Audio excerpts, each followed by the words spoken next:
End gold buyers, మీ కష్టాల్లో నమ్మకమైన మీ ఆత్మీయ నేస్తం. నమస్కారం, మీరు చూస్తుంది ఐ డ్రీమ్. నేను మీ కీర్తి. సంకటహర చతుర్థి రాబోతోంది కదా. మరి ఈ రోజు మనం పాటించవలసిన నియమాలేంటి? గణపయ్యని ఏ విజయం రాకుండా ముందడుగు మన జీవితంలో వెళ్ళాలని ఎప్పుడూ ప్రార్థిస్తూ ఉంటాం. మరి ముఖ్యంగా ఈ రోజు గణపతిని ఏ విధంగా ఆరాధిస్తే మనకి మంచి జరుగుతుంది, శుభ సూచకంగా మనకి లైఫ్లో ముందుకు వెళ్ళొచ్చు అన్న విషయాలు మనకి తెలియజేయడానికి ప్రముఖ ఆస్ట్రాలజర్ బ్రహ్మశ్రీ నందిబట్ల శ్రీహరి శర్మ గురుగారు ఉన్నారు. నమస్తే గురుగారు. వాగర్థావివ సంపృక్తౌ వాగర్థ ప్రతిపత్తయే జగతః పితరౌ వందే పార్వతీ పరమేశ్వరౌ. ఆదిత్యాయ చ సోమాయ మంగళాయ బుధాయ చ గురుశుక్ర శనిభ్యశ్చ రాహవే కేతవే నమః. శృంగేరి జగద్గురు పీఠాధిపతులకి, కంచి పీఠాధిపతులకి నమస్కారములు తెలియచేసుకుంటూ కార్యక్రమాన్ని ప్రారంభిద్దాం. గురుగారు, సంకటహర ప్రతి ఒక్కరి జీవితంలో ఏ పని చేసినా ఏ సంకటం లేకుండా, ఏ అడ్డంకు లేకుండా జీవితం ముందుకెళ్ళాలి, పనిలో సక్సెస్ అవ్వాలి అని గణపతిని మనం పూజ చేసుకుంటాం. ప్రధాన ఆరాధ్య దైవుడు కూడా ఆయన కదా. మరి ముఖ్యంగా సంకటహర చతుర్థి రోజు ఏం చేయాలి? ఎందుకు ఈ రోజుకి ప్రాధాన్యత? పేరులోనే ఉందమ్మా, సంకష్టహర చతుర్థి. సంకట లేదా సంకష్ట ఎలా అయినా అనొచ్చు కదా గురుగారు. కష్టములు. హర అంటే నశించిపోయేది, చతుర్థి అంటే ఆ తిథి రోజున. కాబట్టి మనకు ప్రదోషకాల సమయంలో చేసుకునేటువంటి పూజలు ఏవైతే ఉంటాయో అందులో ఇది ఒకటి. అనగా మనకు శని త్రయోదశి, శనివార ప్రదోష కాలంలో చేసుకునేటువంటిది ఎలాగో ఇది కూడా ఈశ్వరార్చన ఎప్పుడు కూడా ప్రదోష కాలంలో చాలా యోగ్యమైనటువంటి ఫలితాలను ఇస్తుంది. సంకష్టహర చతుర్థి అనేటువంటిది మనకు వరద చతుర్థి, సంకష్టహర చతుర్థి, వినాయక చవితి అని 3 రకాలుగా ఉంటుంది. అమావాస్య వెళ్ళిన తర్వాత వచ్చే చవితిని వరద చతుర్థి అని అంటారు. పౌర్ణమి వెళ్ళిన తర్వాత వచ్చే చతుర్థి తిథి రోజున ఉండేటువంటి దాన్ని సంకష్టహర చతుర్థి అంటారు. అయితే మనకున్నటువంటి అన్ని పండుగలలో సూర్యోదయానికి ఏ తిథి ఉంటే ఆ తిథి సంబంధించి చేసుకుంటే, కొన్ని తిథులలో మాత్రం ప్రదోషకాల సమయానికి ఉన్నప్పుడే ఆ యొక్క తిథిని చేసుకుంటారు. కాబట్టి ప్రదోష కాలానికి సంబంధించి చెవి తిథి ఉన్నప్పుడు మాత్రమే ఆ రోజుని సంకష్టహర చతుర్థిగా, పౌర్ణమి వెళ్ళిన మరుసటి చతుర్థి రోజున జరుపుకుంటారు. కాబట్టి ప్రతి నెలలో కూడా వస్తుంది. సంకష్టహర చతుర్థి వ్రతాన్ని ఎవరైతే ఆచరిస్తారో వాళ్ళ యొక్క సంకల్పం అచిరకాలంలో నెరవేరుతుందని చెప్పడంలో ఏమాత్రం సందేహం లేదు. ఈ యొక్క సంకష్టహర చతుర్థి వ్రతాన్ని ఆచరించిన పురాణ పురుషులు ఎందరో తమ యొక్క కోరికల్ని నెరవేర్చుకున్నారు. మనకెంతసేపటికి పురాణాల్లో అన్నీ ఆ పురాణ పురుషులు విజయాలు సాధించారు అని మాత్రమే మనం గొప్పగా చదువుకుంటాం. కానీ ఆ విజయానికి కారణమైన మనస్సంకల్పము, ఆత్మవిశ్వాసము, పోరాట పటిమ, ప్రయత్నము, ఓడిపోకుండా దీనికి తోడు అదృష్ట రూపంలో ఉండే దైవ అనుగ్రహము, ఇవన్నీ చూసుకొని వాళ్ళందరూ కూడా గొప్ప విజేతలయ్యారు. ఉదాహరణకి చెప్పాలంటేనమ్మా, ధర్మరాజు శత్రువుని జయించాలనే ఉద్దేశంతో ఈ యొక్క వ్రతాన్ని, రాజసూయ యాగాన్ని చేయడానికంటే ముందు ఈ యొక్క వ్రతాన్ని ఆచరించి శత్రు సంహారం చేసి రాజసూయ యాగాన్ని చేశాడు. అలాగే రుక్మిణీదేవి తన కొడుకు అనిరుద్ధుడు బాణాసురుడి చెరలో ఉంటే వెళ్ళి రక్షించబడ్డాడు ఈ యొక్క వ్రతం చేసిన మహిమ వల్ల. ఇంకా చెప్పాలి అంటే వాలి చెరలో బంధింపబడినటువంటి రావణాసురుడు వాలి చెర నుంచి బయటికి రావాలి అని ఈ యొక్క వ్రతాన్ని ఆచరించి వాలి నుంచి తప్పించుకోగలిగాడు. మళ్ళీ మనకు అహల్యాదేవి త్రేతాయుగంలో కనబడుతుంది. శాప విమోచనం కలిగిన తర్వాత ఈ యొక్క వ్రతాన్ని ఆచరించి గౌతముని చేరింది. అంతేకాకుండా నలదమయంతులు తెలుసు పురాణ పురుషులు. దమయంతి కూడా ఈ వ్రతాన్ని ఆచరించి నలుని మళ్ళీ తిరిగి పొందగలిగింది. ఇలా ఒకటా రెండా, అన్నిటికంటే మించి సాక్షాత్తు దత్తాత్రేయుడి శిష్యుడు కార్తవీర్యార్జునుడు దత్తుడు ఉపదేశించాడు ఈ వ్రతాన్ని చేయవయ్యా అని చెప్పి. కాబట్టి అపర శత్రుంజయుడుగా పేరుగాంచాలి, శక్తి రావాలనే ఉద్దేశంతో కార్తవీర్యార్జునుడి యొక్క వ్రతాన్ని ఆచరించడం వల్ల గణేశుని యొక్క అనుగ్రహం వలన సహస్ర బాహువుల్ని పొందగలిగాడు. ఎంతో మహిమాన్వితమైనటువంటిదమ్మా ఈ యొక్క సంకష్టహర చతుర్థి. ప్రధానంగా ఈ యొక్క వ్రతాన్ని ఆచరించే వాళ్ళు ఎలా చేయాలి గురుగారు? అసలు విధానం కూడా తెలియజేయండి. ఈ యొక్క వ్రతాన్ని ఆచరించే విధానంలో పట్టుకోవడం అనేటువంటిది, వ్రతాన్ని పట్టుకోవడం అని అంటారు కదా, ఆ వ్రతాన్ని పట్టుకోవడం అనేటువంటిది శ్రావణ మాసం పౌర్ణమి వెళ్ళిన తర్వాత వచ్చే సంకష్టహర చతుర్థి రోజున ఓ నియమ వ్రతాన్ని సో పట్టుకోవాలి. ఎప్పుడు పడితే అప్పుడు సంవత్సరంలో చేయడానికి వీలు లేదు. చేయొచ్చు, మామూలుగానైనా చేయవచ్చు, కానీ ఆ సమయంలో చేస్తే చాలా విశేషమైనటువంటి ఫలితం వస్తుంది. అంతేకాకుండా దీనికి ఒక మా పురాణాల్లో ఒక గొప్పది ఏంటంటే మాఘమాసము సంకష్టహర చతుర్థి మంగళవారం కలిసి వస్తే అబ్బబ్బబ్బా దాని మహిమ వర్ణించలేమట. ఆ రోజున గనక సంకష్టహర చతుర్థి వ్రతాన్ని ఆచరిస్తే అస్సలు తిరుగంటూ ఉండదట. ఓ మనం బుధవారం అనుకుంటాం కదా గురుగారు, జనరల్ గా వెడ్నెస్డేస్ చేస్తాం. బుధవారం గణేశుడికి ప్రీతికరం, కానీ కొన్ని ప్రత్యేకమైనటువంటి తిథుల కలయిక, వారాల కలయిక వచ్చినప్పుడు అది అద్వితీయమైనటువంటి ఫలితాలను అందిస్తుంది. మంగళవారము, మాఘమాసము, సంకష్టహర చతుర్థి కలిసి రావడం అనేది చాలా అరుదుగా వస్తుంది. కాబట్టి వీక్షించేటువంటి మన ఐడ్రీమ్ ప్రేక్షకులు ఈ యొక్క విషయాన్ని గుర్తుపెట్టుకుని చక్కగా ఆచరించుకుంటే మంచిది. సాధారణంగా ఎప్పుడైనా చేయవచ్చునమ్మా. అయితే మనకేం చెప్పబడి ఉందనంటే దీన్ని 21 వారాలు గనక చేసుకుంటే చాలా మంచిది. ఎలా కంప్లీట్ చేసుకోవాలి 21 వారాలు అన్నప్పుడు అమావాస్య వెళ్ళిన చవితి తిథి ప్రదోష కాలం సాయంకాలం ఉన్నప్పుడు ఆచరించడం, అలాగే పౌర్ణమి వెళ్ళిన తర్వాత చవితి తిథి ఉన్నప్పుడు సాయంకాలం ఆచరించడం, ఇలా 10 నెలలు చేస్తే 20 అవుతుంది. 11వ నెలలో 1 వారం వస్తుంది కదా, అది మనకు 21 వారాలు చేసినటువంటి ఫలితం వస్తుంది. ఎందుకు అనంటే ఇప్పుడు మనకు నవగ్రహాల్లో కేతుగ్రహానికి అధిష్టాన దేవత ఈ గణపతి. కేతు అంటే 7 సంఖ్య, 3 × 7 ఎంత 21. కాబట్టి 21 వారాలు ఈ యొక్క వ్రతాన్ని అనేటువంటిది ఆచరించాలి. చాలా కష్టమైన నియమాలు ఉంటాయా గురుగారు ఏమైనా? ఎందుకంటే నేను ఎక్కడో విన్నాను, ఉప్పు తినకుండా ఫుడ్ తినాలి, భోజనం చేయాలి ఆ రోజు వ్రతం ఆచరించిన తర్వాత, అది కూడా ప్రదోష కాలం వరకు మంచునీళ్ళు కూడా ముట్టుకోకుండా పూజ అయిన అనంతరమే ఆ ఉప్పు లేకుండా తినడం కొంచెం కష్టం కదా గురుగారు? వాస్తవేనమ్మా. కాకపోతే ఇక్కడ ఏంటంటే అరిషడ్వర్గాన్ని జయించాలి.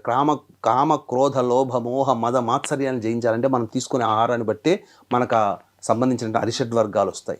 కాబట్టి ఇవన్నీ జయించాలంటే ఉప్పు కారము లేనటువంటిది, అల్లం వెల్లుల్లి ఉల్లిపాయ ఇటువంటి లేనటువంటి ఆహారములు భుజించాలి. అయితే ఈ సంకష్టహర చతుర్థికి శివరాత్రి లాగానే ఉపవాసం ఉండాలమ్మా. అదే ఉదయం నుంచి సాయంకాలం వరకు కూడాను ఉపవాసం ఉండి వీలైతే ఉదయం పూట దేవాలయానికి చేరుకొని గరికతో గణపతికి అష్టోత్తర పూజ, అభిషేకము, అర్చన ఇవన్నీ చేసి వీలైతే ఈ సంకష్టహర చతుర్థి రోజున ప్రతి దేవాలయంలో గణపతి పూజ చేస్తారు, గణపతి హోమం చేస్తారు.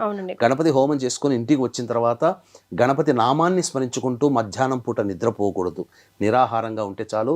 రోగగ్రస్తులు అలాగే పెద్దవాళ్ళు ఉండలేనటువంటి వాళ్ళు పాళ్ళు పండ్లు ఇతర పదార్థాలు తినవచ్చు, కానీ ఆహారం భుజించకూడదు. సాయంకాలం వండిన పదార్థం తినకూడదు. అదే గురుగారు విషయం, వండిన పదార్థం తినకూడదు, పాలు పండ్లు తీసుకోవచ్చమ్మా. సాయంకాలం వరకు కూడా ఉండి మళ్ళీ ఆ యొక్క సాయంకాలం నాడు కాలకృత్యాదులు, కాళ్ళు చేతులు మొహం కడుక్కొని చక్కగా ఆ యొక్క దేవాలయ మంటపం అనగా దేవుని మందిరంలో, మన ఇంట్లో పూజా మందిరంలో కానీ ఎక్కడైనా కానీ చక్కగా పూజా మందిరంలో ఆ యొక్క ప్రదేశాన్ని శుద్ధి చేసి షట్కోణము కానీ చతురస్రము కానీ ఆ బియ్య పిండితో కానీ పసుపుతో కానీ వేసి దాని మీద ఒక చక్కటి పసుపు రంగు బట్ట వేసి ఆ యొక్క షట్కోణం మీద కలశ స్థాపన చేయాలి. ఆ కలశానికంటే ముందు కానీ కలశం మీదనైనా కానీ మనకు మామూలుగా అరటి సంబంధించినటువంటి ఆకులు కానీ చుట్టుపక్కల సత్యనారాయణ వ్రతం ఎలా చేస్తాం అరటి బోదెల్లా పెట్టుకోవాలి. మామిడి ఆకులు వేసి దాని మీద కలశము, కొబ్బరికాయ, జాకెట్ పీసు, ముందర స్వామివారి విగ్రహం వెండిదైనా ఇత్తడిదైనా అలాగే శ్వేతార్కమైన కానీ చేసి చక్కగా అలంకరణ చేసి అప్పుడు పూజ ప్రారంభించాలమ్మా. పూజ ప్రారంభించి సంకష్టహర చతుర్థి వ్రతాన్ని ఆచరించి 3 పిడికిళ్ళు బియ్యము అనేటువంటిది స్వామి దగ్గర మనం తీసుకోవాలి, పెట్టాలి.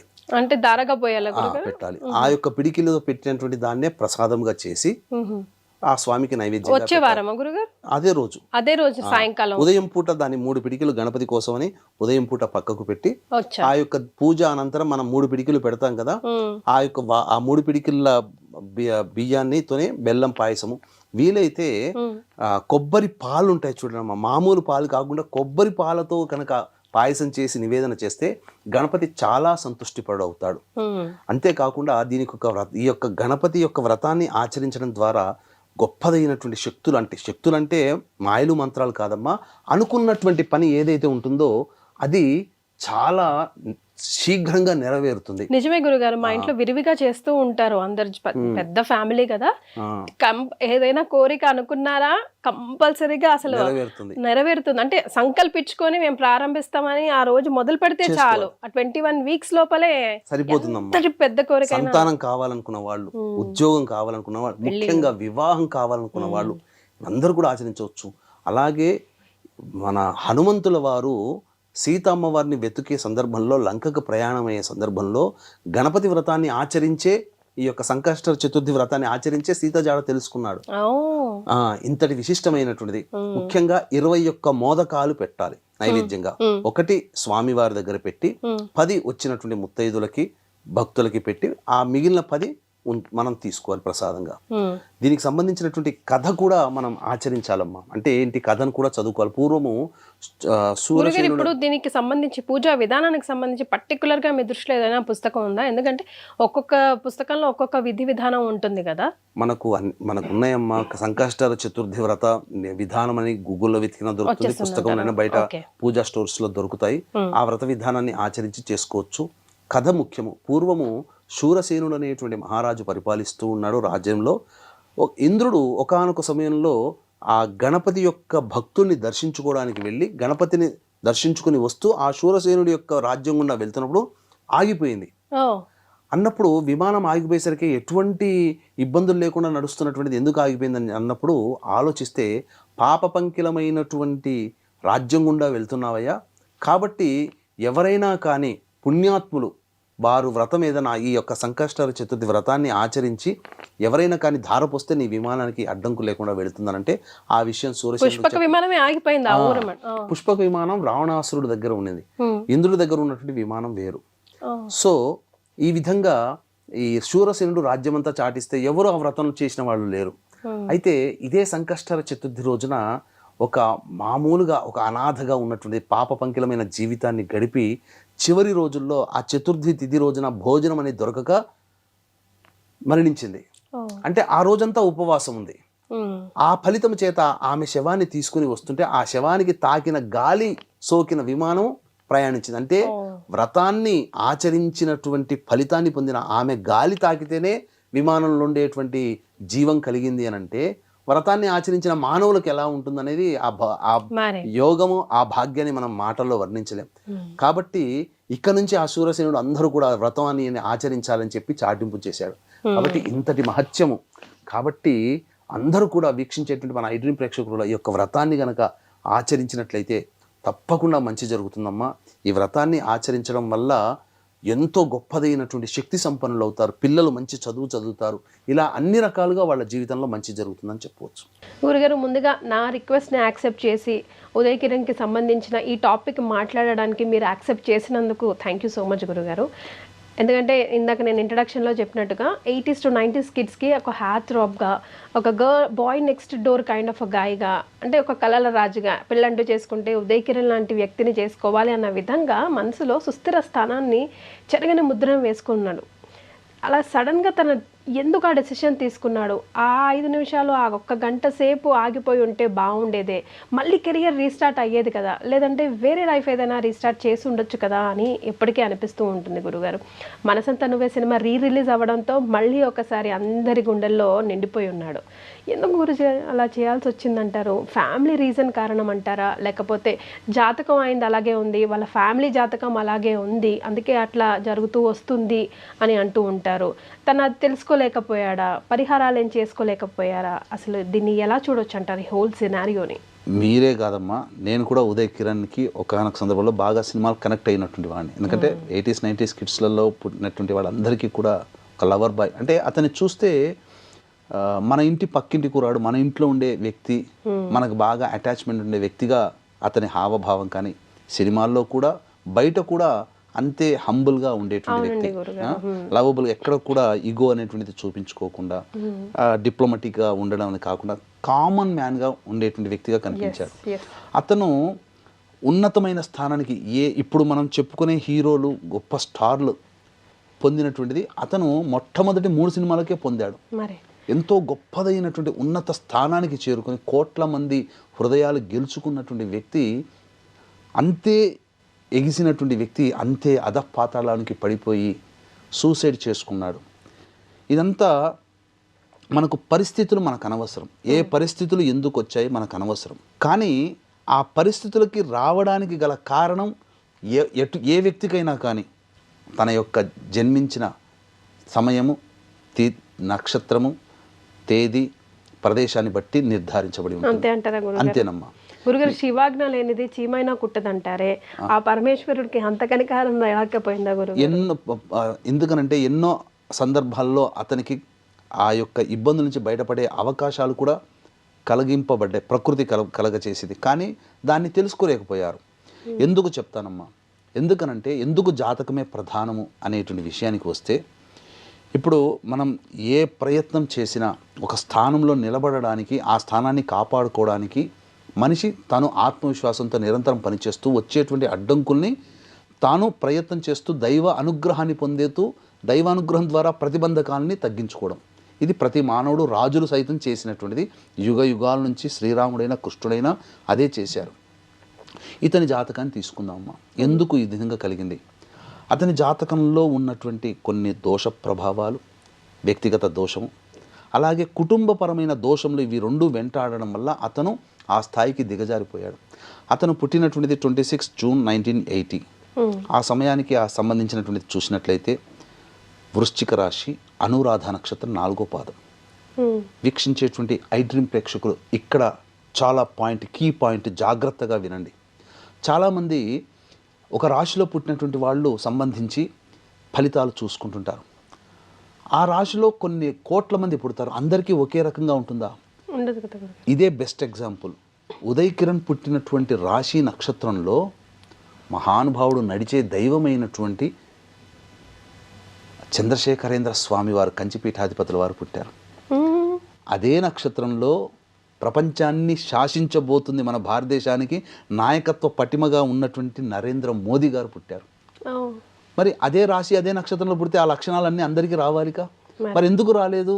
ఎందుకు ఇలా సూసైడ్ చేసుకోవాల్సి వచ్చిందంటే అతని జాతకంలో, వ్యక్తిగత జాతకం, నక్షత్రము రాశి ప్రభావితం చెయ్యదు, కొంతవరకే ప్రభావితం. జీవితాన్ని ప్రభావితం చేసేది అతను పుట్టినటువంటి డేటు, టైము, ప్లేస్ను బట్టి నిర్ధారించబడుతుంది, గ్రహాల యొక్క స్థితిగతులను బట్టి. ఇక అతను జన్మించినటువంటి నక్షత్రము అనురాధ, వృశ్చిక రాశి కదమ్మా. చంద్రుడు మనఃకారకుడైనటువంటి చంద్రుడు అంటే మన మనస్సు. మనం ఆనందంగా ఉండాలన్నా, సంతోషపడాలన్నా, దుఃఖపడాలన్నా, కష్టపడాలన్నా, బాధల్ని భరించగలగాలన్నా మన మనస్సే, ఎమోషన్స్, మన మనస్సే ప్రధానం. అట్టి మనస్సు బలహీనమైపోయింది. బలహీనుడైనటువంటి చంద్రుడు ఉండగా జన్మించాడు. అది అక్కడ ఒకటి పాయింట్. తరువాత అతని యొక్క లగ్నాధిపతిపై అష్టమంలో పడ్డాడు. అష్టం అనేసరికి కాన్ఫిడెన్షియల్, ప్రైవసీ, ఇంట్రావర్ట్. చాలామంది అతనితో ట్రావెల్ చేసిన కోస్టార్స్ చెప్పినటువంటి ఒకే మాట ఇంట్రావర్ట్. అంటే ఏది ఓపెన్గా చెప్పుకోలేకపోవడం, అస్సలు కాదు. అందుకనే తాను ఎంత బాధపడుతున్నా, ఎన్ని అవకాశాలు లేకపోయినా ఎప్పుడు కూడా బయటకు వచ్చి పబ్లిక్లో ఒక మీటింగ్లో కూడా నాకు ఈ బాధ ఉంది, నాకు ఇన్ని అవకాశాలు తగ్గిపోయినాయి, ఎక్కడైనా ఒక మాట అనగలిగాడు. చాలా క్లోజ్ అయినటువంటి వాళ్ళతో తను షేర్ చేసుకున్నాడు. ఆ మాత్రం షేర్ చేసుకోకపోతే మానవులు కాం కదా. కాకపోతే ఓపెన్ అప్ కాలేకపోవడం. దాంతోపాటుగా ఎమోషన్స్కి కారకుడైనటువంటి చంద్రుడు వీక్షణ లగ్నాధిపతి మీద ఉండడం, లగ్నాధిపతి అష్టమంలో ఉండడం. కాబట్టి ఎంతసేపటికి ఆ బాధనంతా తనలో తాను పడ్డాడు తప్ప ఎక్కడా ఓపెన్ కాలేకపోవడం. అంతకు మించినటువంటిది కారకో భావనాశాయ, పితృకారకుడైనటువంటి రవి పితృస్థానంలో ఉండడం దోషం. అందుకనే అతను తండ్రి, అంటే అతను చనిపోయడానికి ముందు, ఏంటి ఉదయ్ కిరణ్ చనిపోవడానికంటే ముందు, అంటే ఆ రోజున తండ్రి చెప్పినటువంటి మాట, నాకు నా అబ్బాయికి ఏం జరిగిందో నాకేం విషయాలు తెలియవు, నాకు నా అబ్బాయికి మాట లేకుండా 6 సంవత్సరాల పాటు దూరంగా ఉంటున్నాం అనే మాట అన్నాడు. సాధారణమైనటువంటి తండ్రి ప్రేమ దక్కింది, అందుకనే ప్రోత్సహించాడు, సినిమాల్లోకి వచ్చాడు. కానీ మనమందరం పొందినటువంటి అసలైన తండ్రి ప్రేమ ఆప్యాయతని పొందలేకపోయాడు. అంతేకాకుండా పిశాచ నక్షత్రముగా సూచించబడే నక్షత్రములో పితృకారకుడైనటువంటి రవి స్థితి పొంది ఉండడం పిశాచ యోగాన్ని సూచిస్తుంది. అందువల్ల ఆ దోష ప్రభావము, ఇవి అతని వ్యక్తిగత జాతకంలో గ్లాన్స్గా మనం చెప్పగలిగేటువంటిది. కానీ కుటుంబపరమైనటువంటి దోషం అంటూ ఒకటి ఉందమ్మా. అదే పంచశాపాలు, ప్రేత దోషము అని అంటారు. ఈ పంచశాపాలు అని అంటే ఏంటి? స్త్రీ శాపము, గురు శాపము, దైవ శాపము, సర్పశాపము, పితృశాపము, వీటన్నిటినీ కలిపి పంచశాపాలు లేదా ప్రేత దోషము, ప్రేత శాపము అని అంటారు. ఈ యొక్క శాప ప్రభావం అతని కుటుంబంలో ఉంది. ఇది తెలుసుకోలేకపోవడం అతని యొక్క ఇబ్బందులకి కారణమైంది. మనం ఎలా చెప్పగలం గురుగారు ఈ దోషం ఉంది అని? జాతకంలో ఉన్నప్పుడు గ్రహాల యొక్క స్థితిగతులను బట్టి చెప్పవచ్చు. కొన్ని సంబంధించినటువంటి ఇంట్లో జరిగినటువంటి ఇన్సిడెంట్స్ని బట్టి చెప్పవచ్చు. ఉదయ్ కిరణ్ జాతకం చూసామనుకోండమ్మా, అతని జాతకం పక్కకు పెట్టి కుటుంబంలో జరిగినటువంటి ఇన్సిడెంట్స్ చూద్దాం. అతని అన్న రామ్ ప్రసాద్ రాంబాబు, అతను అంటే ఉదయ్ కిరణ్ 9 ఏళ్ళు ఉన్నప్పుడు అతనికి 21 ఏళ్ళు. అతను గొప్ప మెరిట్ స్టూడెంట్, ఆల్ ఇండియాలో 13th rank medical student. Medicine చదువుతూ ఉన్నప్పుడు నాకు ఈ లోకము నాకు సరిపడదు, నేను ఈ లోకంలో ఉండే వ్యక్తిని కాను, నాకు తగ్గ ప్రపంచం ఇది కాదు అని చెప్పి అతనేదో బాధలు పడ్డాడు చదివే సమయంలో, సూసైడ్ చేసుకున్నాడు. అప్పుడే దానికి పరిహారం చేసుకుని ఉండాల్సిందే. చేసుకోలేకపోవడం వల్ల అంటే ఒక దుర్మరణం, కుటుంబంలో కలిగినటువంటి దుర్మరణం మారుబలిని కోరుకుంటుంది. అందుకని వీక్షించేటువంటి ఐ డ్రీమ్ ప్రేక్షకులు ఎప్పుడు కూడా మీ కుటుంబంలో దుర్మరణం జరిగిందా ఎప్పుడు అలసత్వం చేయకండి, దానికి తగ్గ పరిహారం చేసుకోండి. పరిహారం చేసుకుంటే తప్పించవచ్చమ్మా. ఆ పరిహారం చేసుకోలేని కారణం చేత తనని ఎంతో ప్రేమించే అమ్మగారు తన ఉన్నతమైన స్థానాన్ని పూర్తిగా చూడకుండా 2006లో తీర్థయాత్రలో నీటిలో పడి మరణించడం జరిగింది. 2 రకాల మరణాలు జరిగాయి. ఆ తదనంతరం ఒక్క దుర్మరణం, ఆ దోషము కుటుంబాన్ని వెంటాడుతున్నది. ఆ దోషానికి పరిహారం చేసుకోలేని కారణం చేత ఎంతటి ఉన్నతమైన స్థానానికి చెందిన వాడైనా కానీ అవకాశాలు లేకుండా పోయి, కేవలం సినిమా రంగమనే కదమ్మా, ఏ రంగంలో ఉన్న వాళ్ళకైనా కానీ గొప్పగా కోట్లు సంపాదించిన వాళ్ళు ఈ యొక్క పంచశాపాలు లేదా ప్రేత దోషము ఉన్నటువంటి కుటుంబాలలో కోట్లు సంపాదించిన వాళ్ళు తిరిగి నేల మీదకి వచ్చేస్తారు, నేలమట్టం అయిపోతారు. అంటే నేల మీదకి వచ్చి సాధారణమైన ఫ్లైట్లలో తిరిగిన వాళ్ళు సైకిల్ మీద తిరుగుతారు. ఇది అంటే ఒక మారుబలిని కోరుకుంటుంది అని చెప్పడానికి ఇంకొక బెస్ట్ ఎగ్జాంపుల్ నందమూరి తారక రామారావు గారి ఫ్యామిలీ. నాన్నగారు కార్ యాక్సిడెంట్లో పోయారు, కొడుకు రామకృష్ణ చిన్న వయసు 17 ఏళ్ల లోపల పోయాడు. ఈ దోషము నివారణ చేసుకోని కారణం చేత వెంటబడి ఆ దోషము భార్య అయినటువంటి బసవతారకం గారి క్యాన్సర్తో మరణించారు. అలాగే హరికృష్ణ కొడుకు, కూతురు ఉమామహేశ్వరి, పెద్ద కొడుకు కూతురు అంటే ఎన్టీ రామారావు గారి మనవరాలు, ఇలా ఏ సంబంధించి చూసుకున్నా మనకు అత్యంత ఇష్టమైనటువంటి జూనియర్ ఎన్టీఆర్ కూడా మరణం అంచుల దాకా వెళ్ళి బయటికి వచ్చారు. అంటే ఆ ఫ్యామిలీలో కూడా దుర్మరణాలు ఉన్నటువంటి కారణం చేత ఏదో ఒక సందర్భంలో ఇబ్బందులు గురవుతుంది. ఏదో ఒక తరంలో మనకు బాగా తెలిసినటువంటిది విజయ్ యాంటోనీ, బిచ్చగాడు హీరో.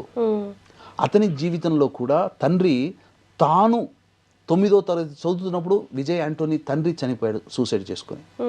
అదే టెండెన్సీ మళ్ళీ తన కూతురికి దక్కింది. విజయ్ యాంటోనీ కూతురు ఇంటర్మీడియట్ చదువుతున్నప్పుడు సూసైడ్ చేసుకుంది.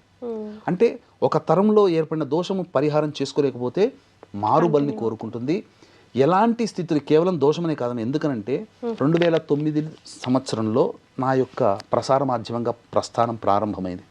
శాటిలైట్ ఛానల్స్లో వీటన్నిటిలో నా దగ్గరికి అపాయింట్మెంట్ వచ్చినటువంటి వాళ్ళందరి జాతకాలని నేను పరిశీలన చేసి తగు పరిహారాలు చేయించేవాడిని. దగ్గరుండి చేయించినటువంటి కారణం చేత చాలామంది సక్సెస్ రేట్లో వెళ్ళారు, కొంతమంది మాత్రం సక్సెస్లో కాలేదు, విజయం కాలేదు. ఎందుకు, నా లోపం ఏమైనా ఉందా, నేనేమైనా తప్పు చేశానా అని వెతుకుతున్నప్పుడు నాకు అంతు చిక్కలే. నాకు తెలిసిన జ్ఞానం నాకు అంతవరకు, తెలియంది ఎంతో ఉందని చెప్పి చాలామంది గురువుల్ని అడగడం జరిగింది. ఎందుకంటే మనం ఏది పర్ఫెక్ట్ కాదాం, ఇప్పటికీ పర్ఫెక్ట్ కాదు. తెలియంది ఇంకా ఏదో ఉంది, తెలిసింది చుక్కంతా, తెలియంది సముద్రం అంతా. కాబట్టి ఆ తెలుసుకునే క్రమంలో తెలుసుకున్నటువంటిది ఏంటనంటే, ఈ యొక్క పంచశాపాలు ఉన్నటువంటి కుటుంబాలలో మీరు ఎన్ని పూజలు చేసినా, ఎన్ని ప్రయత్నాలు చేసినా అన్ని అవకాశాలు దగ్గర దాకా వచ్చి వెనక్కి వెళ్ళిపోతాయి. ఈ పంచశాపాలు ఎలా ఏర్పడతాయి అనేది తెలుసుకోవడం. ఇక 2013 నుంచి మన పీఠం ఆధ్వర్యంలో ప్రతి నెల ఈ పంచశాప నివృత్తి పూజలు, హోమాలు అనేటువంటివి చేయించడం జరుగుతుంది. అలాగే ఈ సంవత్సరం మార్చి 17వ తారీఖు రోజున ప్రేత చతుర్దశి అని అంటారు. ఆ సందర్భంగా శివాలయంలో ఈ యొక్క దోష నివారణ జరిపించినటువంటి వాళ్ళకి ఈశ్వరానుగ్రహం వల్ల కుటుంబంలో దుర్మరణం పాలైన వాళ్ళ ఆత్మ మోక్షాన్ని పొందడం, వాళ్ళ యొక్క దోషాలు, ఈ 5 రకాల శాపాలు తొలగిపోవడం అనేటువంటిది జరుగుతుంది. అందుకనే ఈ మార్చి 17వ తారీఖు రోజున మన పీఠం ఆధ్వర్యంలో జరపడం జరుగుతుంది. రాదలిచిన వాళ్ళు గోతనామాలు 15వ తారీఖు లోపల నమోదు చేసుకోవచ్చు. రాలేని వాళ్ళకి బ్రాహ్మణుని కర్తగా పెట్టి చేయించడం జరుగుతుంది. ఇక ఎలా తెలుస్తుంది అనేటువంటి ఈ పంచశాపాలు ఉన్నాయి ఎలా అంటే, తండ్రి లేదా భర్త వైపు 6 తరాలు, తల్లి లేదా భార్య వైపు 3 తరాల్లో దుర్మరణాలు. అంటే road accident, fire accident, suicide attempt, నదిలో బావిలో పడి చనిపోవడం, ఇంట్లోంచి వెళ్ళిపోవడం, లివర్ ఫెయిల్యూర్, కిడ్నీ ఫెయిల్యూర్, క్యాన్సర్తో చనిపోవడం, 60 సంవత్సరాల లోపల కుటుంబ సభ్యులు ఏ విధంగానైనా చనిపోయినా, కరోనాలో చనిపోయినా, కాలసర్పదోషంలో జన్మించిన, పిల్లిని చంపిన, స్త్రీ హత్య, గోహత్య, బ్రాహ్మణ హత్య చేసిన, ఇవన్నీ కుటుంబంలో ఈ పంచశాప ప్రభావాలు ఉంటాయి. కేవలం కుటుంబం అన్నప్పుడు నేను, నా తండ్రి, నా తాత అనేది కాకుండా నేను, నా అన్నదమ్ములు, నా తండ్రితో పాటు పెద్దనాన్న, పిన్నాన్న తరం, అలాగే తాతయ్య, పెద్ద తాతయ్య, చిన్న తాతయ్య, ముత్తాతలు, ఇట్లా ఈ తరంలో కూడా చూసుకోవాలి. మొత్తం చూసుకోవాలమ్మా. అంటే ఒక్క మాటలో చెప్పాలంటే మన కుటుంబంలో ఎవరైనా మరణిస్తే మైల పడతాం కదమ్మా, ఆ మైల పట్టే బంధుత్వం ఉన్నంత వరకు అందులో ఏవి దుర్మరణాలు ఇంతకుముందు చెప్పినటువంటివి జరిగితే వాళ్ళందరూ కూడా ఆ దోషం మా కుటుంబంలో జరగలేదు, మా బాబాయిల కుటుంబం, మా పెదనాన్న కుటుంబం, మా బాబాయిల పిల్లల కుటుంబంలో జరిగింది, మనకు రాదనుకోకుండా అది ఎక్కడో పడుతుంది, మళ్ళీ మన తర్వాత తరానికి వస్తుంది. ఎందుకంటే ఒక అపాయింట్మెంట్ కోసం వచ్చినటువంటి వాళ్ళు బాధపడుతూ వచ్చారు. ఈ యొక్క పంచశాపాలు తెలుసుకొని, మనం చెప్పిన విషయాన్ని తెలుసుకొని మన దగ్గరకు వచ్చినప్పుడు, మా అమ్మాయి సూసైడ్ చేసుకుందండి, బాధపడ్డాము, చాలా ఇబ్బందులు పడ్డాము, కానీ 5 ఏళ్ల తర్వాత మా రెండో అమ్మాయి కూడా వివాహం కాదు, సూసైడ్ చేసుకుంది, చెప్పా పెట్టకుండా చేసుకుంది, మా గతి ఏంటి, ఇప్పుడు మమ్మల్ని ఎవరు కాపాడుతారు, మమ్మల్ని ఎవరు చూస్తారు? అలా కుటుంబము నిర్వంశం అయిపోతుంది. మన దేశాన్ని పరిపాలించినటువంటి నెహ్రూ కుటుంబాన్ని చూసుకోండి, నెహ్రూ అంతటితో ఆగిపోయింది. నెహ్రూ తర్వాత వచ్చినటువంటి ఇందిరాగాంధీ, ఆమె డైనాసిటీ, రాహుల్ గాంధీ, సంజయ్ గాంధీ, రాజీవ్ గాంధీ, ఆ తర్వాత రాహుల్ గాంధీ వివాహం చేసుకోలేదు, ఇక తర్వాత గాంధీ వంశం ఎక్కడుంది ఇంకా? కాబట్టి ఇవన్నీ వాళ్ళందరూ కూడా, ఇందిరాగాంధీ కానీ, నెహ్రూ కానీ, సంజయ్ గాంధీ కానీ, రాహుల్ గాంధీ కానీ, వీళ్ళందరూ కూడా దుర్మరణాలేగా. కాబట్టి చూడండి, కాన్సిక్వెన్సెస్ చూడండి ఇవన్నీ కూడా. కాబట్టి కేవలం ఇటువంటి కనిపించేటువంటి లక్షణాలే కాకుండా కొన్ని లక్షణాలు అనేటువంటివి మనం కుటుంబంలో కనుక చూసుకుంటే వాటిని బట్టి కూడాను మనం గమనించవచ్చు. ఏంటనంటే మందులకి నయం కాని రోగాలతో బాధపడుతున్నా, అలాగే తరచూ యాక్సిడెంట్స్కి గురవుతున్న మన కుటుంబ సభ్యులు, చెప్పుకోలేని గుప్త రోగాలతో మరణించిన, అలాగే కేవలం ఆడపిల్లలే కుటుంబంలో సంతానం ఉంటారు, పురుష సంతానం లేకపోయినా, అలాగే ఏ కుటుంబంలోనైతే ఇంటర్ రిలీజియన్ మ్యారేజ్లు జరుగుతాయి, లేదా ఏ కుటుంబంలోనైతే పిల్లలు మేము పలానా కులం వాళ్ళని, పలానా మతం వాళ్ళని చేసుకుంటామని పోరు పెడుతుంటారు, తల్లిదండ్రులు బాధ పెడుతుంటారు, అటువంటి సిచ్యుయేషన్స్ ఉన్నా, లేదా liver failure, liver problem, kidney problem, cancer రోగాలతో కుటుంబ సభ్యులు బాధపడుతున్నా, అలాగే సంబంధించినటువంటి శారీరక మానసిక లోపాలతో కుటుంబ సభ్యులు జన్మించిన, అలాగే మద్యం, మత్తు పదార్థాల వంటికి బానిసలై కారాగార వాసమైన బానిసలవుతున్నా, అలాగే ఇంట్లో పెళ్ళిళ్ళు కాకుండా సంవత్సరాలు గడుస్తుంటాయి, బ్రహ్మచారులు కన్యలుగా ఉన్నా, పెళ్ళిళ్ళైన దాంపత్యంలో విడిపోయి 2-3 డైవర్సులు అవుతున్నా, అన్నీ బాగున్న సంతానం కలగకుండా ఇబ్బంది పడుతున్నా, లేదా సంపాదించిన సొమ్మంతా ఒక అనాలోచిత నిర్ణయంతో పూర్తిగా పోగొట్టుకొని బికారులైపోయినా, లేదా అన్ని అవకాశాలు దగ్గర దాకా వచ్చి వెనక్కి వెళ్ళిపోతున్నా, మీతో పాటు అంటే వీక్షించేటువంటి ఐడ్రీమ్ ప్రేక్షకుల్లో మీతో పాటు వివాహమైన కుటుంబాలు, కొన్ని కుటుంబాలు చాలా పైకి వస్తాయి, కొన్ని కుటుంబాలు ఎక్కడ వేసిన గొంగడ అక్కడ బొదుగుదల ఉండదు, ఎక్కడ ప్రారంభించామో అలాగే ఉంటుంది, కానీ మనతో పాటు వాళ్ళ అయినరు కోటీశ్వరులు అవుతారు. అటువంటి కుటుంబాలలో, అలాగే ఏ జన్మలో ఏ పాపం చేసినరా నరకయాతన అనుభవిస్తున్నామని చెప్పి బాధపడుతుంటుంటారు చాలామంది, అటువంటి కుటుంబాలలో. అంతేకాకుండా ఇంకా చెప్పాలి అని అంటే, మేము తిరగని చెట్టంటూ లేదు, మొక్కని దైవం అంటూ లేదు, పుట్టంటూ లేదని చెప్పి, దేవుడు లేడని చెప్పి ఇంట్లో ఉన్న దేవుడి ఫోటోలు గిరాటేసేస్తారు. అటువంటి సిచ్యుయేషన్స్ కలిగిన కుటుంబాల్లో ఖచ్చితంగా ఈ యొక్క పంచశాప ప్రభావాలు అనేటువంటివి ఉంటాయి. ఈ యొక్క దోషము కేవలం పిండ ప్రదానంతో కాదమ్మా, దీనికి ఒక విధానమైన ప్రక్రియ ఉంటుంది. ఆ విధానమైన ప్రక్రియని మనం చేయగలగాలి, నిపుణుల పర్యవేక్షణలో జరగాలి. ఇప్పుడు చాలామంది చేసేటువంటి తప్పేంటంటే, ఈ యొక్క సంబంధించినటువంటి గూగుల్లో వెతుక్కొని ఎక్కడ చేస్తారని చెప్పి వెళ్ళిపోతారు. ఫోన్లో మాట్లాడేవాడు ఒకడు, డబ్బులు వేయించుకునేవాడు ఒకడు, తర్వాత ఈ యొక్క పూజ చేయించేవాడు ఒకడు, మాట్లాడేవాడికి పూజ చేసేవాడికి అది సంబంధం ఉండదు. పైగా చేయించేవాడికి ఒక టార్గెట్ ఉంది, రోజుకి ఇన్ని పూజలు చేస్తే నాకు ఇన్ని డబ్బులు వస్తాయి, అందుకని వచ్చిన వాళ్ళకి తూతూ మంత్రంగా పురాణోక్తంగా షార్ట్కట్లో చేసి పంపిస్తారు. అందుకని దీన్ని దృష్టిలో పెట్టుకుని 2013 నుంచి ప్రతి నెల ఒక మంచి పుణ్యతిథి రోజున మన పీఠం ఆధ్వర్యంలో పితృదోషాలు ఎల్లప్పుడూ జరుగుతూనే ఉంటుంటాయి. అంతే ఇక్కడ కొన్ని లక్షణాలు, ఇంకొకటి కుటుంబంలో ఇంట్లో ఉన్నటువంటి పరిసర ప్రాంతాల్లో ఉండే లక్షణాలను బట్టి కూడాను ఈ దోషం ఉందని తెలుసుకోవచ్చు. అంటే ఇల్లు ఎంత చక్కగా పకడ్బందీగా కట్టుకున్నా క్రాక్స్ వచ్చి డిస్టర్బ్ అవుతున్నా, గోడలకి పగుళ్ళు వచ్చినా, నల్లాలు కొత్తవి ఎన్ని మార్చినా వారం బాగుంటాయి, మళ్ళీ తర్వాత తెలియకుండానే బొట్టు బొట్టుగా నీరు కారుతున్నా, జిల్ల పురుగులు బొద్దింకలు అన్నింట్లో ఉంటాయి. కానీ ఎక్కువగా అసలు పొద్దున లేచి వంటగది తెరవగానే మొత్తం ఇక జిల్ల పురుగులు బుర్రని తిరుగుతూనే ఉంటుంటాయి. అటువంటి ఎక్కువగా ఉన్న కుటుంబాలలో, అలాగే పెద్దవాళ్ళు తరచూ కలలో కనిపిస్తూ ఉన్నా, అలాగే సంబంధించినటువంటి తాను కారాగార వాసమైనట్టు రాజదండన జరిగినట్టు కళ్ళలోకి వస్తున్నా, ఇవన్నీ కూడా పంచశాపాల యొక్క ప్రభావానికి గురవుతారు. కాబట్టి వీక్షించేటువంటి ఐ డ్రీమ్ ప్రేక్షకులారా, ఎప్పుడు కూడా మంచి ఉన్న చోట చెడు ఉంటుంది, క్వాలిటీ ఉన్న చోట నకిలీ కూడా ఉంటుంది. నకిలీ వస్తువుల్ని మీరు నమ్మకండి. కాబట్టి సశాస్త్రీయంగా ప్రేక్షకులకు అందరికీ తెలుసు, ఈ పంచశాపాల నివృత్తికి ఎప్పుడు కూడా సశాస్త్రీయంగా మన పీఠమాధుర్యంలో జరుగుతుంది. చక్కగా మీకు నచ్చితే ఇంకెక్కడైనా చేయించుకోవచ్చు. కానీ ఈ పరిహారం చేసుకోలేకపోతే ఇంతకుముందు చెప్పినటువంటి విధంగా డిస్టర్బ్ అయ్యే ఫ్యామిలీలు చాలా ఉంటాయి. ఎందుకు డిస్టర్బ్ అవుతాయండి? మేము ఎన్నో పూజలు చేశాము, అసలు ఏ పూజ ఫలితం దక్కలేదంటే, పూజలు చేసిన ఫలితం ఖచ్చితంగా ఉంటుంది. కానీ ఇంట్లో తిష్ట వేసిన ఈ పంచశాపాలు ఉన్నప్పుడు మనం చేసిన పూజా ఫలితం అనేది కంటికి కనిపించదు. ఎప్పుడైతే మనం ఈ దోష నివారణ జరిపించుకుంటామో తిష్ట వేసిన దోషాలు తొలగిపోయి మనం అప్పటి వరకు చేసినటువంటి ఏ సంకల్పం నెరవేరాలని చెప్పి ఆ సంకల్పం నెరవేరడం కోసం పూజలు చేస్తామో ఆ పూజలన్నీ ఫలిస్తాయి. అందుకనే ఈ పంచశాపాలు నివృత్తి అయిన తర్వాత మన పనులన్నీ చకచక అయిపోతుంటాయి. ఈ దోష నివారణ జరిపించుకున్నందువల్ల అవుతున్నాయని అనుకుంటుంటారు. కానీ మన సంకల్పం నెరవేరడం కోసం ఇంతకుముందు చేసిన పూజ ఫలితం అది మనకు అనుభవంలోకి వస్తుందని తెలుసుకోలేరు. ఇక్కడ జరిగింది కేవలం దోష నివారణ. కానీ మీ సంకల్పం కోసం మీరు చేసుకున్న పూజల ఫలితం ఈ దోష నివారణ జరగగానే అందుబాటులోకి వచ్చి మన ఫలితాన్ని మనకు కలగచేస్తాయి. ఇది ఇందులో ఉన్నటువంటి సీక్రెట్స్. ఎందుకు ఇవి చెయ్యాలి అని అంటే, దుర్మరణం పాలైన వాళ్ళ ఆత్మ, అంటే 60 సంవత్సరాల లోపల ఎలాగైనా చనిపోయినా దుర్మరణమే. అంటే దుర్మరణం పాలైన వాళ్ళ ఆత్మ మోక్షాన్ని పొందకుండా అంతరిక్షంలో అక్కడ స్ట్రకప్ అయిపోతుంది. అది ఎంత బాధపడుతుందనంటే, ఒక అమ్మాయి డెలివరీ అయితే ఎంత బాధపడుతుందో అంతకి 1000 రెట్ల బాధని మోక్షాన్ని పొందనటువంటి ఆత్మ నరకయాతన అనుభవిస్తుంది. కాబట్టి దాన్ని తప్పించే బాధ్యత వారసులు, ఆ కుటుంబంలో పుట్టినటువంటి వారసులకి. కాబట్టి మనకు అనారోగ్యం వస్తే, తలకాయ నొప్పి లేస్తే డాక్టర్, మన సైట్ ప్రాబ్లం అని చెప్పి మనం కళ్ళ డాక్టర్ దగ్గరికి పోతాం. డాక్టర్ కడుపు నొప్పి కంటిన్యూస్గా మనం చేసిన వైద్యం తీసుకుంటాము, తగ్గకపోతే డాక్టర్ దగ్గరికి పోతాం, నివారణ అవుతుంది. మనం నిజంగా ప్రయత్నం చేస్తున్నాం, మన ప్రయత్నాలు అన్నీ నోటిదాకా వచ్చి వెనక్కి వెళ్ళిపోతున్నాయి, ఏ ప్రయత్నంలో సక్సెస్ లేకపోయినా తరచూ ఆస్తి గొడవలు, కోర్టు చుట్టూ తిరగాల్సి వచ్చినటువంటి సంబంధాల్లో ఇవన్నీ కూడా మంచి జ్యోతిష పండితుని సూచించుకుంటే వాళ్ళు ఈ ప్రయత్నం చేసుకోండి, నివారణ చేసుకోండి అని చెప్తారు. అది ఆ పితృదేవతలు మనకు నాక్ చేస్తున్నట్టు లెక్క. మనకు డైరెక్ట్గా కాంటాక్ట్ కాలేక మనకు కష్టాలు కలిగించి ఆ కష్టాల రూపంలో మనకు తెలియజేస్తున్నారు.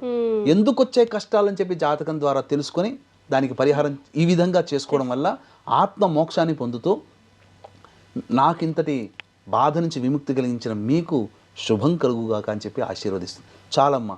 ఒక రకంగా ఈ యొక్క పంచశాపాలు ఉండడం వల్ల దోషం అనుకుంటామో, కానీ నా అభిప్రాయం ప్రకారం అది యోగమే. ఎందుకంటే మన పితృదేవతలు, మన కుటుంబంలో మరణించిన వాళ్ళు మనల్ని కోరుకున్నారు చేయమని. ఎంత భాగ్యం ఉంటే ఆ యోగం మనకు కలుగుతుంది. మనము చేయడం ద్వారా సాధారణంగా మనతో పుట్టినటువంటి వాళ్ళకంటే కూడా ఉన్నతమైన స్థానంలోకి చేరుకుంటాం. ఇది ఉన్నతమైనటువంటి జీవితం చేరుకోవడమే కాకుండా తరతరాలు ముందడుగు వేసేలా చేస్తాం. మళ్ళీ ఇటువంటి దుర్మరణం జరగదు. అదే ఉదయ్ కిరణ్ నాన్న కొడుకు, పెద్ద కొడుకు చనిపోయినప్పుడు పరిహారం చేసుకొని ఉంటే తన భార్య మరణించేది కాదు. ఎంతో పేరు ప్రఖ్యాతులు పొందిన తన చిన్న కొడుకైన ఉదయ్ కిరణ్ కూడా మరణించేవాడు కాదు. ఎన్టీఆర్ కుటుంబంలో అలాగే జరిగింది. ప్రతి కుటుంబంలో ఒక దుర్మరణం జరిగిందనంటే మళ్ళీ మారుబల్లి జరుగుతుంది. ఖచ్చితంగా రాసి పెట్టుకోండి, చూసుకోండి. ఎవరైనా యాక్సిడెంట్లో మరణించినా, సూసైడ్ చేసుకున్నా ఖచ్చితంగా ఆ ప్రభావం మళ్ళీ ఇంకొక తరంలో పడుతుంది. ఎస్. సో ఈ వీడియో పంచశాపాలకి సంబంధించి ఎవరి భయభ్రాంతులకు గురి చేయడానికైతే కాదండి. అంటే ఫర్ ఎగ్జాంపుల్గా కూడా తీసుకొని గురుగారు చాలా క్రిస్టల్ క్లియర్గా ఎక్స్ప్లెయిన్ చేస్తున్నారు. అంటే తెలియాలి, తెలిస్తే అయినా ముందడుగు వేసి ఓహో ఇలా పరిహారాలు చేసుకోవచ్చునా అని మీరు ఒక 1000 మంది చూస్తే అందులో ఒక 500 మందికైనా ఉపయోగపడుతుందేమో అన్న ఒక చిన్ని ఆశ. ఎందుకంటే లైఫ్ ఈజ్ బ్యూటిఫుల్ అండి. చిన్ని ప్రాణం హ్యాపీగా పరిహారాలు ఎన్నో మన హిందూ ధర్మం మనకి సూచించేసింది. మనం తెలుసుకోవడమే లేట్ అయ్యాయి. అంతే కదా గురుగారు? గురుగారు ఆధ్వర్యంలో ప్రతి ప్రతి వారం ఆర్ ప్రతి నెల కూడా పంచశాపలకు సంబంధించి ముఖ్యంగా పరిహారాల పూజలు జరుగుతూ ఉంటాయి. కింద స్క్రోల్ అవుతున్న నంబర్కి కావాల్సిన వాళ్ళు సంప్రదించండి. చాలా సంతోషం గురుగారు, చాలా విలువైన సమాచారం ఐ డ్రీమ్ ప్రేక్షకుల కోసం తెలియజేశారు. ధన్యవాదాలు. సర్వం శ్రీ ఉమామహేశ్వర పరబ్రహ్మార్పణమస్తు. And for more videos, Please subscribe to iDream. Please subscribe to iDream. Please subscribe iDream. And please subscribe to iDream. For more videos, subscribe to iDream. please like, share and subscribe to the channel. Congratulations, iDream. Subscribe to iDream. Subscribe to iDream. So subscribe to iDream Media.